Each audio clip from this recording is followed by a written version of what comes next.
Ukiacha yale maeneo niliyozungumzia ya wanyamapori na misitu, vile vile uhifadhi unaovuka mipaka unahusisha vile vile maeneo ya maji. Kwa hiyo kuna maeneo ya maziwa makubwa ambayo yako zaidi ya nchi moja.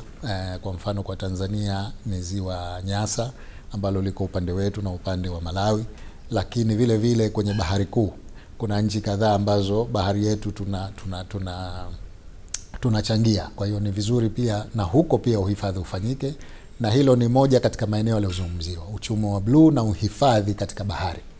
Na hili lina maana zaidi kwa Zanzibar, ambao sisi tuna sera ya uchumi wa bluu, tuna sheria za uchumi wa bluu na tuna uhifadhi ndani ya bahari yetu.